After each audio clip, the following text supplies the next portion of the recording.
yeah, so it really taught me valuable lessons. Like honestly, I've been feeling more free. I've been feeling like this new sense of happiness. And because like I don't know, okay, so the way I was comparing it when I was thinking about it is kind of like how this pandemic has taken a lot from everybody in this world.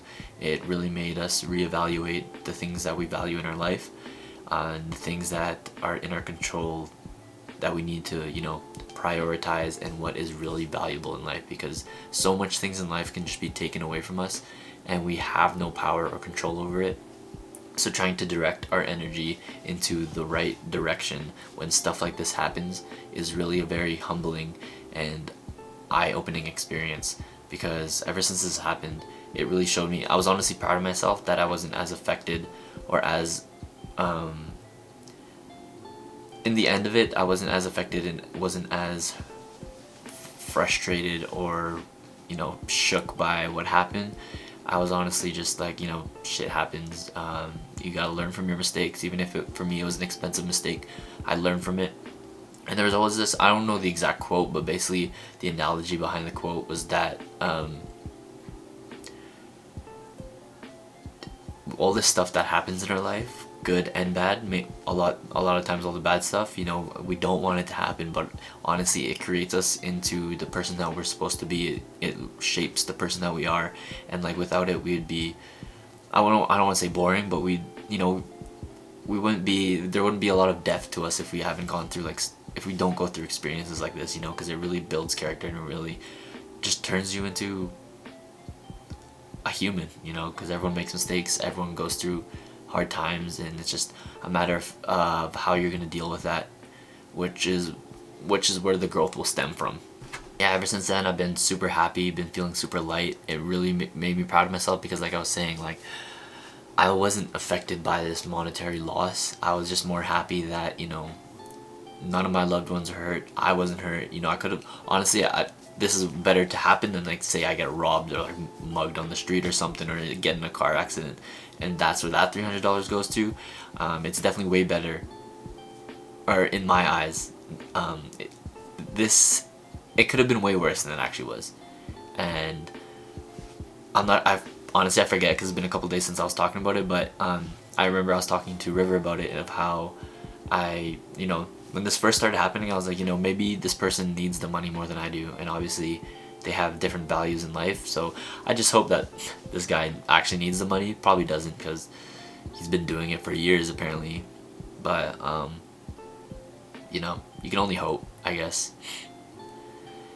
And yeah, this video is honestly really long, so hopefully you guys, whoever's still watching to the very end, I appreciate it. It was just a very long week or so. I just needed to get it out there. I needed to let people know to be careful on PayPal, be careful when they're buying stuff, be careful with anything, because no matter how careful you think you are, because I thought I was careful, I always, like I said at the beginning, I never thought I'd be one to fall for scams, but you just never know, so you just gotta look out.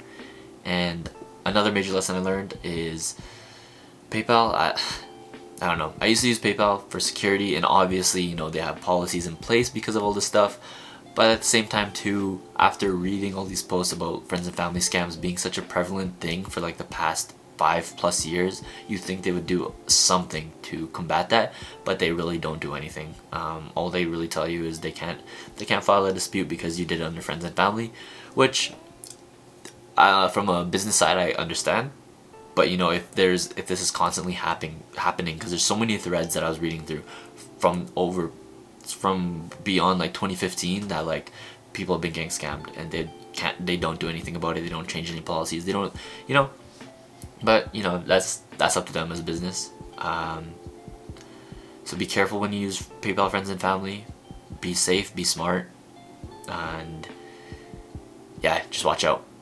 And also, now that I just remember this right now, as I'm recording this, because this is 2 days in advance, this guy has changed his Instagram handle about 2 times already in the past 2 days. So that goes to show you this guy is sus and needs to be stopped. I reported him on PayPal, on Instagram, And yeah, so hopefully he doesn't get away with this and he doesn't scam more people. And all those people who do scam people, like, y'all need to really reevaluate your life, because honestly,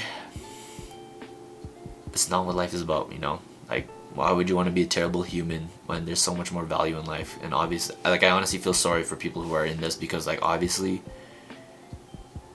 there's something going on that I feel so sorry that you have to live such a terrible life that you gotta feel like you gotta steal from other people, you know? Steal from other people's hard-earned living, because obviously they don't know how to make an honest living.